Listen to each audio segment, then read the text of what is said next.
Gajaga, thank you for joining us. It's another World Cup review, and the big story is Senegal, the first African country to reach the round of 16 of this year's World Cup in Qatar 2022.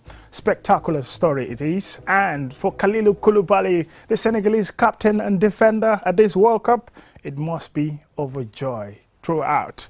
Celebrations in Dakar, all over the place in Senegal. Well, of course, we have to talk about Ghana's nerve-wracking win against South Korea. They won 3-2 after they scored twice and they were pegged back twice. That's another story that we're going to talk about. How about Cameroon? After leading 1-0, they conceded 3 further goals. Can you imagine? And they had to come back from behind to get that vital point, which at least kind of give them a lifeline. It's not over yet. Yes, they're facing Brazil in their final match. That's some story we're going to talk about as well. How about Portugal?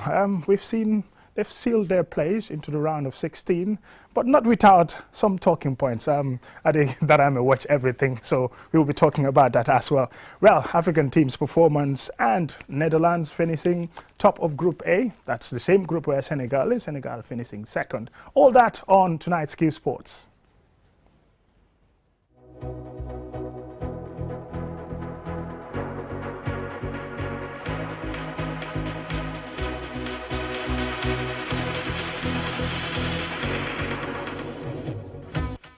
Welcome and thank you for joining us. This is Qsports, special edition of the World Cup. We call it a review of some of the matches that have been played so far in the World Cup. And today we will specifically look at the African team's performance so far. But the big story is Senegal are the first African team to get to the round of 16 of this year's World Cup. And the story is huge. It's first started on the penalty spot, Ismail Assar scoring. And then there was an equalizer from Ecuador, if you like, or Ecuador, if you like to put it nicely in the English pronunciation. And you have Kalilou Koulibaly raising high to sneak that ball in, which gives Senegal the winner. Joining me in the studio is Adedram. He watched it all. Ale, welcome. I watched it all and I was thrilled by it all. As somebody who wanted Senegal to win, I was more than happy. And what a match. It kept us on the edge of our seats right to the end. Well, the streets of Dakar, Guédiawaye, Pekin and other places would be buzzing like wildfire. There will be, because especially after their first match, when they must have been wondering how far they would get in this World Cup. And then here we are, third match, and they're through. Yes, definitely. So Senegal's story is something that we'll be looking at in this program. But for now, we will take a little short break and we would continue with that Senegal story.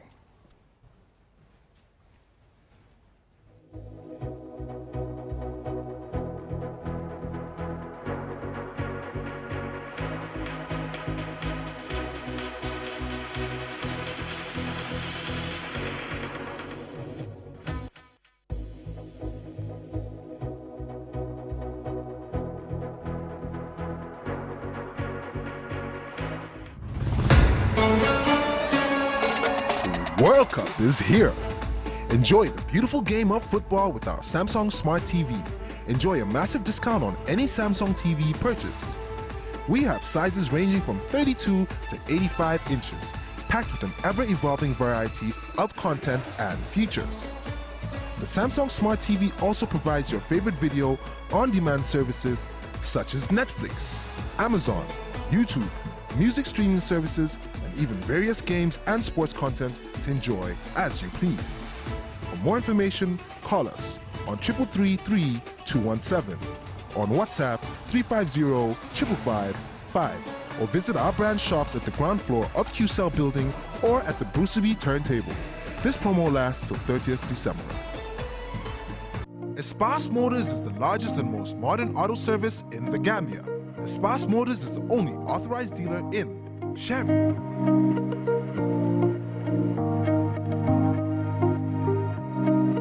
Mercedes-Benz trucks, Mercedes-Benz buses, Kia, Ford, Futon Mini and Midi buses, Futon trucks. At Espace Motors, we have qualified professionals who use modern technology to diagnose and repair all brands of motor vehicles. Espace Motor services include auto sales, auto repairs, vehicle painting, availability of high-quality spare parts, towing service.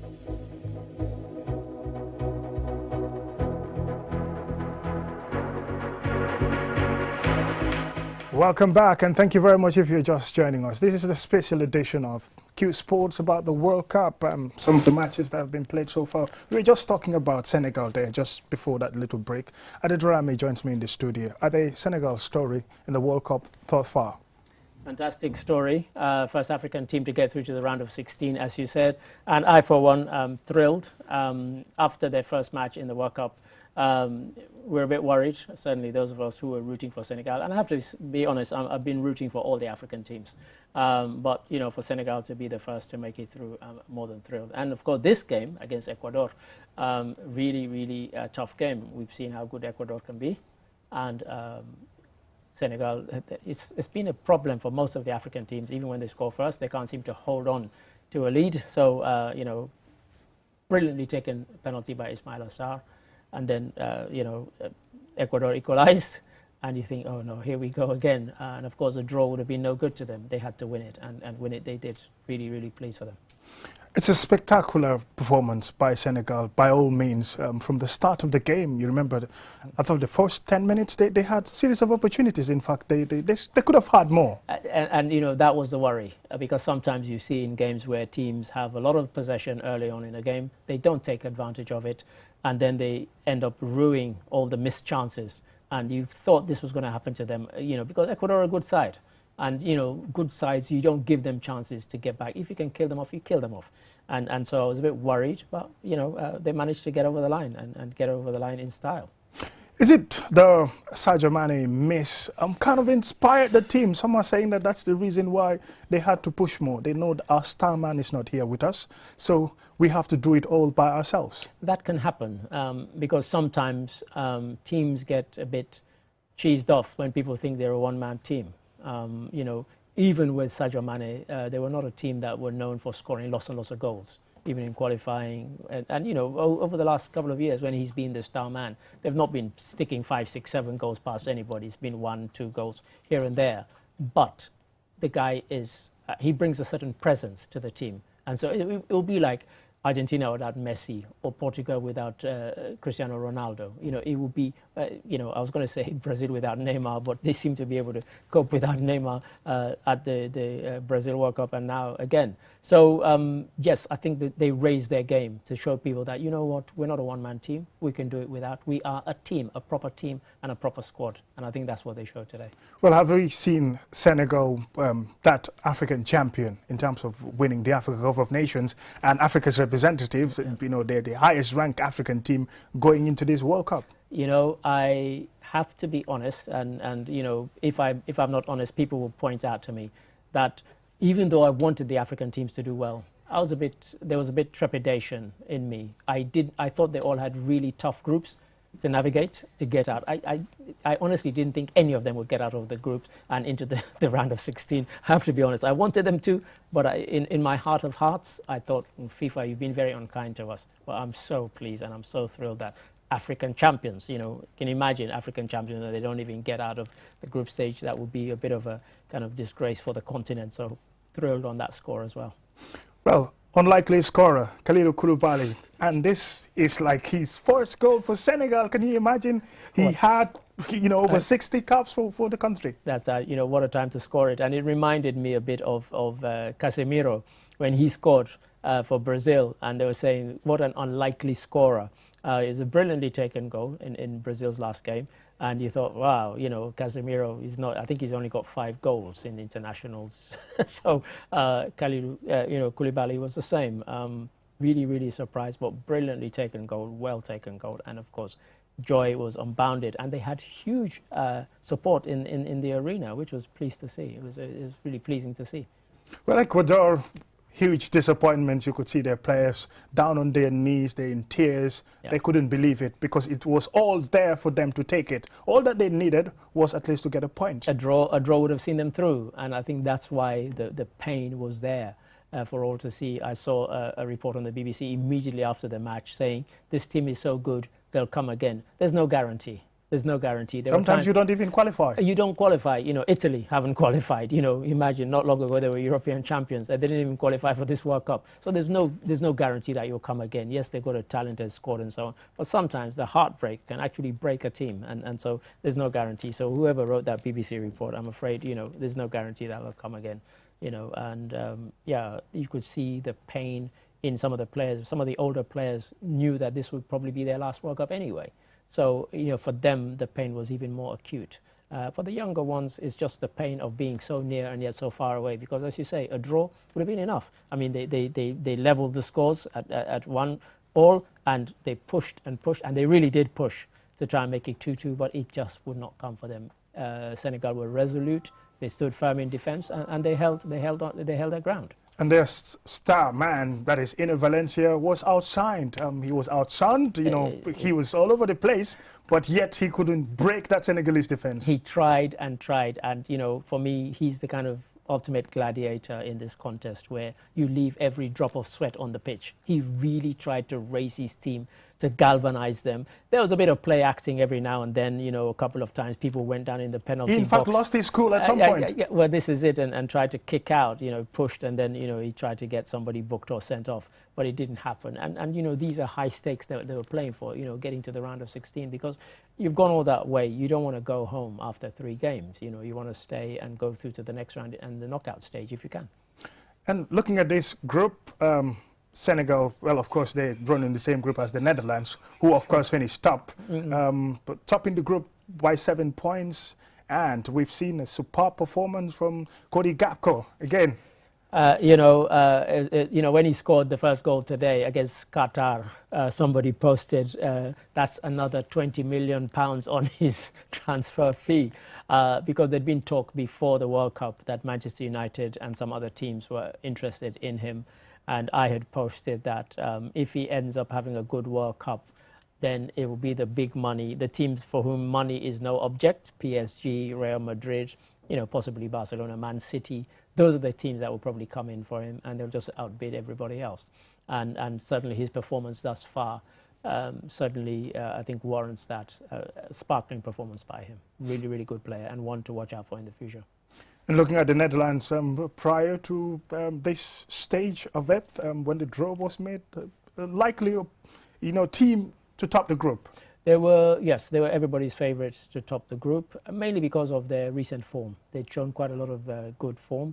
And of course, Louis van Gaal, former Manchester United manager, took over not that long ago, 2021, and has guided them through to this stage.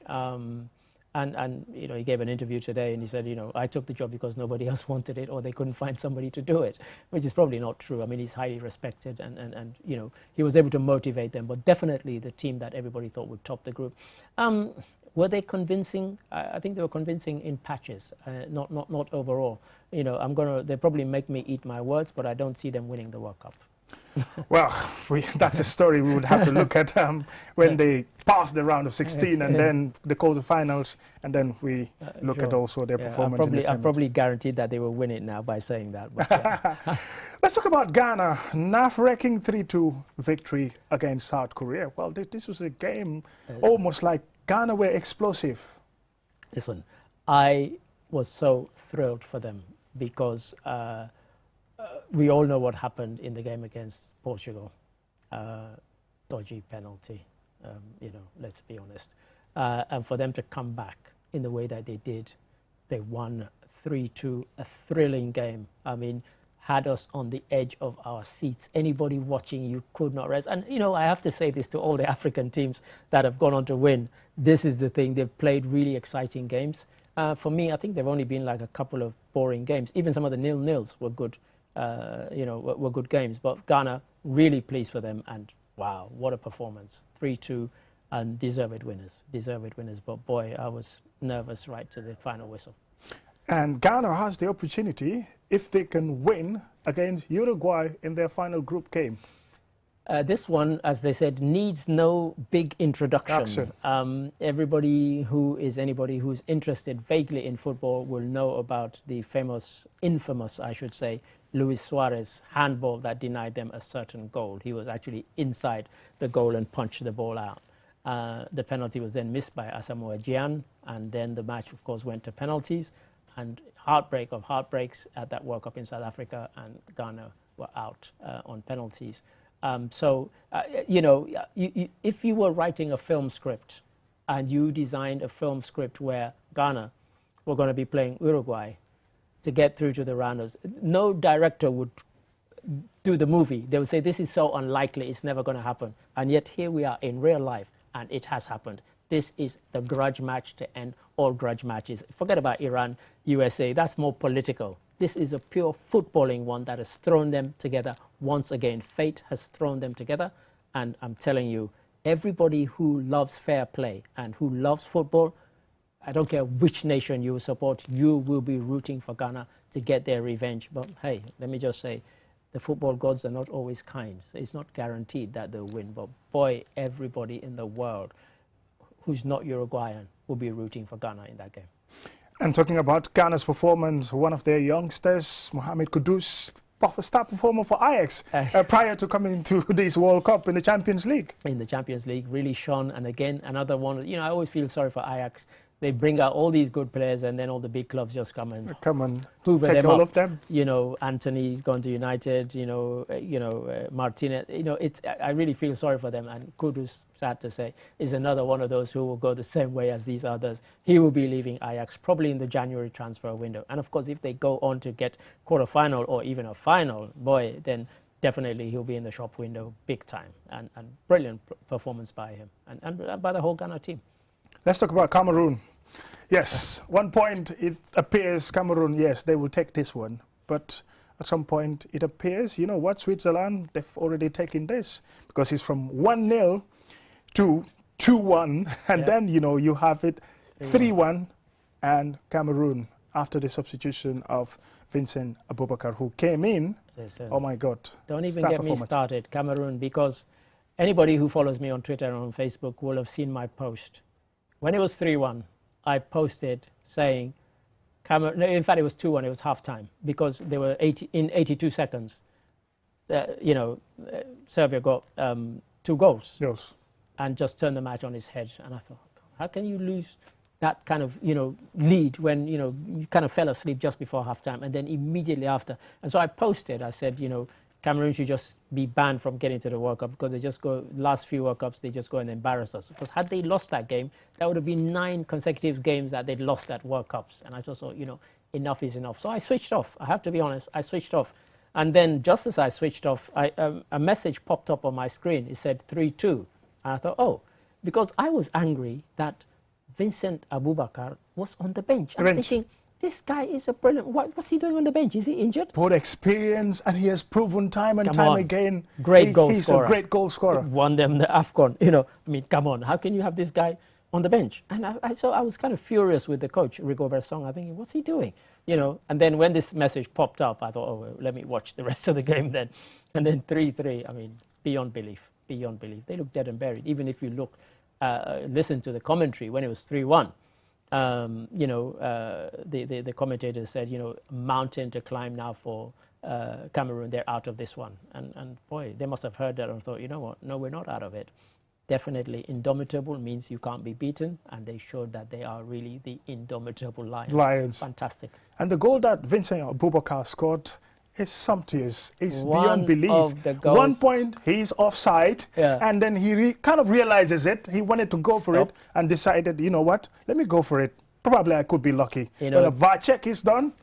You know, defender came in and he beat him, and is what they call, somebody was explaining, a bagel, where you send somebody on their backside, you know, you beat them and they end up on their backside and they've gone off to buy a bagel. and then, you know, he just scooped it, and he sort of stood there and watched it, and of course initially it was given as offside. But thanks to VAR, goal was given and he did his trademark celebrations. Fantastic, really pleased. He's a player I rate very, very highly, and as I said, I was perplexed that he was not in the starting lineup. Well, what are their chances? They face Brazil in the final group game, who have already sealed their place, of course. You know, Brazil are already through, and because of that they might relax a bit. But even when they relax, look at the squad. It's a fearsome squad. And the reason it's going to be a tough one for Cameroon is because those players who obviously Brazil won't want any players to get injured, and so they'll play many of the ones who have not had a game. And those ones who will come in will want to show the coach, I should be in the starting lineup in the next game. And that makes it really a tough one for Cameroon. But as we've seen from this World Cup, you can't take anything for granted. The only thing you can guarantee is that Qatar were going to finish bottom of their group. But everything else up in the air. And definitely Qatar didn't disappoint when they played against the Netherlands. In that sense, you know, I was very cruel to Qatar. I said on my feed today, I said they're the perfect hosts. The guests came to their house and they gave them everything. They ended up with 0 points. They didn't even get a point. I think we thought that would be the case anyway. Portugal have also sealed their place into the round of 16 after Bruno Fernandes' inspired performance. He scored both goals. Are you sure it wasn't Ronaldo who scored all the goals? Well, it appears his hair touched the ball, but you know what? They said there is this Adidas ball that has a sensor in it, which says, you know what, guy, unfortunately, even your hairs didn't touch the ball. Adidas had to come out and call Cristiano Ronaldo a liar. And the only reason they had to do that, because he went off, he was arguing with the officials, my hair touched the ball, my hair touched the ball. And Adidas said the technology inside the football showed that there was no touch, and they even brought out the graph to show it. It's kind of almost like a kind of polygraph, fittingly, which showed that there was no extra touch after it left Bruno Fernandes' boot until it hit the back of the net. So he didn't touch it, you know, in spite of what him and Piers Morgan said. Well, quite a story there, because Bruno Fernandes had the shot to the ball. Obviously, Cristiano Ronaldo directed his head to the ball and, you know, almost sneaked it into the net. But at the end of the day, just like you said, that is the rule that the goal has been credited to Bruno Fernandes. Sure. But Cristiano Ronaldo's celebration, I could see he's been trolled all over social media about his celebration. People have just been making a mockery of him, and even saying that he needs to go and get, you know, him and all those who said he scored the goal, they should go and get their eyes tested because they're not seeing things properly. And, you know, for somebody who scored that number of goals, of course, we all know about this kind of self-absorption of Cristiano Ronaldo. Yes, he plays in a team sport, but it's very much about individual accolades for him. And so had that goal been given, he would have drawn level with the great Eusebio, who of course was born in Mozambique and should have been playing for Mozambique, but is Portugal's thus far greatest ever scorer in a World Cup. That would have drawn him level with Eusebio. So that's why he wanted to claim it. But that's Eusebio de Francesco. Yes. But you know, it might get it in the next game. Fantastic.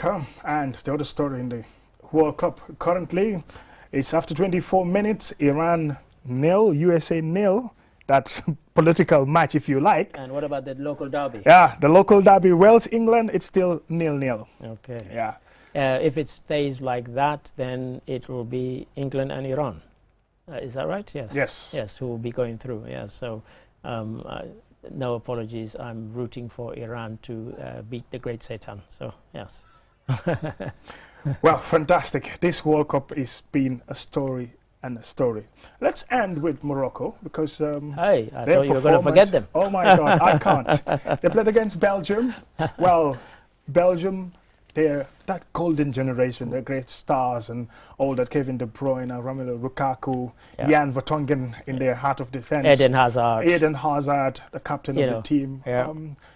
They didn't seem quite live up to their name in this Thibaut Courtois in goal.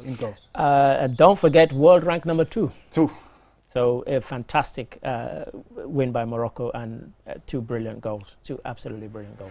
I wish we could go on and on, but that's the World Cup story on Qsports. It's the review. We will come here next week, and on Saturday to be precise, to look at how it all panned out, because by then the group matches would be over, and we will know how many teams have made their way into the round of 16, and we will do the pairings and we'll do the analysis. All that on next week Qsports. Thank you very much for watching and have a pleasant night. Bye.